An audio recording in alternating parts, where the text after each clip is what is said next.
Good morning, friends. Welcome back to our channel. So today's I will be reviewing about the Thunderbird 350. That is my bike, which I'm riding for the last 6 months.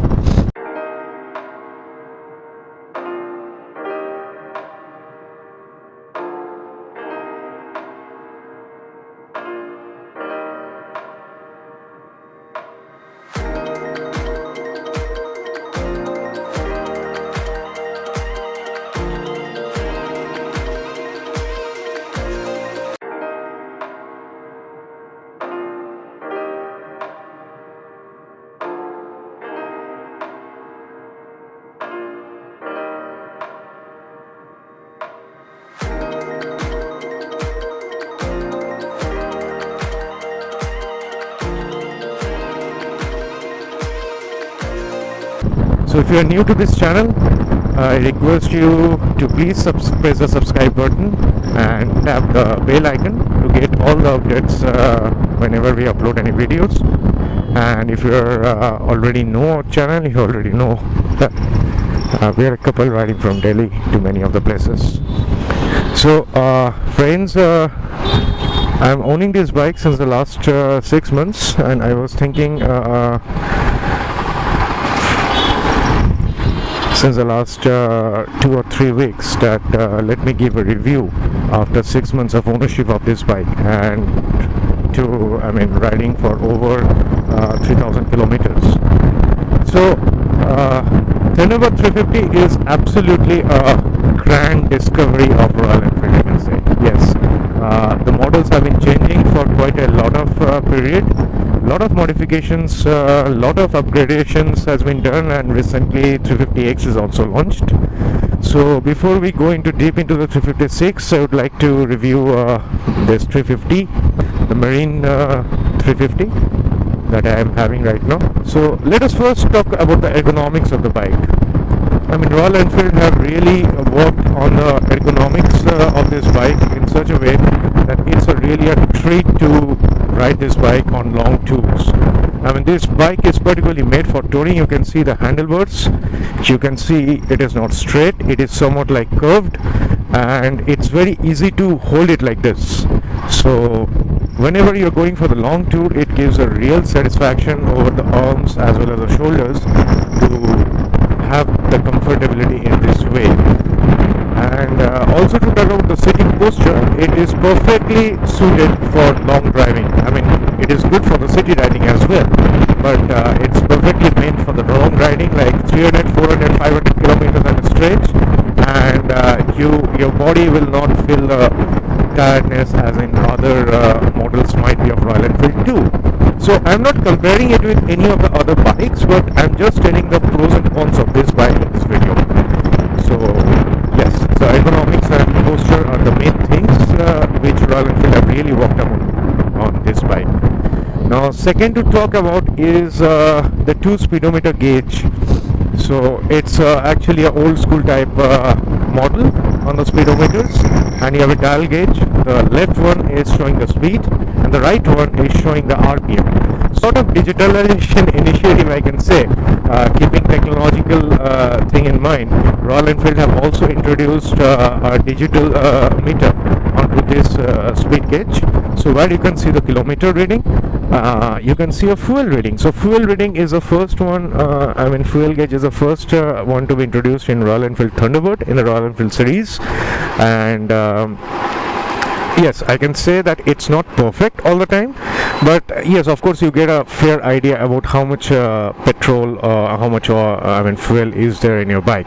So what the problem I face is that whenever it comes towards the middle of the tank, so it gives a reserve or a blinkering sign, but that's okay. You still get a fair amount of estimation about the fuel that is still in your bike. And the beautiful thing which I like is about the time. So it gives a time as well, the clock timer, and it's really a very I can say very handy watch that is already established in your system, and it's good to see. So you have a trip meter also. In this particular model, the 350, the BS4 model, The hazard light is not there. Previous to that, hazard light was there in Royal Enfield Thunderbirds. So I'm not sure why they removed that, but yes, you can always get the hazard light from outside. I mean, that's... So coming back to the other things of this bike is, one of the main thing is that the headlight is always switched on, because in the BS4 model there is no option to put the headlight off. So either you get a high beam light, or you get a low beam light according to your comfortability. I can say the light is good, but not very good for highway riding. So I have fitted with external fog lights, because in highway riding it's very hard to go with the inbuilt light system which the Royal Enfield are providing this particular bike. Talking about the vibrations, yes, there are vibrations a bit. Now there is a particular sweet spot in this bike that if you go over 60 and below 100, then you are in a perfectly ecstatic mode in this bike. I mean, there are no vibration, and you will feel that you are actually flying over the road. So that type of engineering has been done on this bike. Another thing is the fuel tank. So fuel tank of this bike is having 20 liters, friends, 20 liters of fuel capacity. So it gives a treat to ride on the highway, because 20 liters is quite enough for any of the bike, because in other the Royal Enfield series the range might be around 13 to 15. I'm not very much sure. To talk about the economics, that means coming to the mileage of this bike, which is very important, and I'm sure that many of you might be looking over it. Mileage rise in the range of 30 to 40, depends on how you ride the bike. According to my opinion, what I'm getting right now is after 6 months is around 34, 35 to 40. It ranges. I mean, when you go to the highway it is around 40, 38 to 40, and when you go in a city roads it is around 34 to 35, which is decent, which is quite good as per the Royal Enfield engine capacity is found. So engine is 346cc single cylinder 4-stroke air-cooled engine, and I did not have to say anything about the engine capacity of the Royal Enfield 350, because these bikes are made to roar in the Himalayas, in the Leh Ladakh, in Spiti, in whatsoever terrain you go, this bike will roar around in that particular terrain. So I mean, power wise, torque wise, perfectly stable on those conditions. So let's talk about the stability of this bike. You can leave the handle and you can go for around certain meters, I mean whatever you are comfortable with. So this bike doesn't vibrate, I mean, many of the bikes I've seen, whenever you leave the handlebar, it vibrates a bit. So this bike is quite stable, keeping the sturdiness in point of view, and it's very good to have the cornering also. So the balance of this bike is being kept in mind very well while designing it. I mean, the balance is quite good, because you can go for cornering like this. I mean, I cannot show you right now because I'm in the middle of a traffic congested road, but whenever you go for hilly terrain or any of the track where there is a lot of curves and bends, the cornering is quite good on this bike, because the balance of the whole is pretty good. So this bike is also being given a beautiful LED effect on the headlight. So there is a LED which is circular around, and I mean, you can see the LED that is always brightening the headlamp, and it gives a beautiful feeling.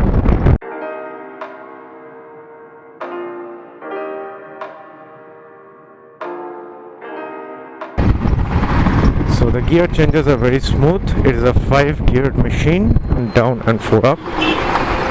And see, I'm just going to throttle up and throttle down to show that it did not give much vibration giving the throttles. Royal Enfield have also kept in mind about the sound.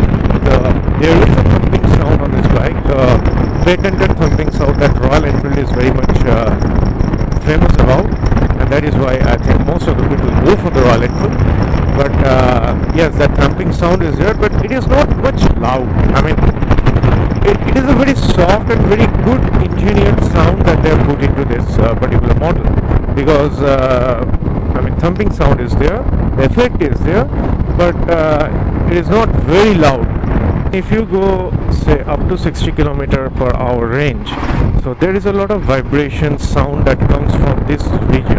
I don't know why when I asked a Royal Enfield service person, I mean, he told that I mean, this is a permanent problem for this model, that this vibrates a lot and creates a irritating I mean sound. So keeping in that mind, up to 60 to 70 km/h that sound might be there, but after that it vanishes suddenly. I mean, that flexibility you have when you go above that. But overall, if I say, this is a great touring bike. For the touring up to 400, 500, 600 kilometers a day, even 1000 kilometers I haven't tried, but I have personally gone up to 350 or 400 kilometers a day. I mean, this bike performs very good. There is no problem at all for the long touring purpose, because the ergonomics is quite good.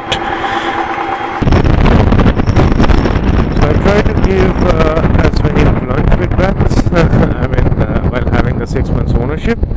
Yes, I will again review it after completing 2 years of ownership. Definitely, I'm looking forward to it, but so far it's perfectly fine. And thank you very much for watching this video. If you have liked this video, please give us a thumbs up, share it, and comment on the section below. So see you on our next vlogs. For the time being, keep riding, keep watering,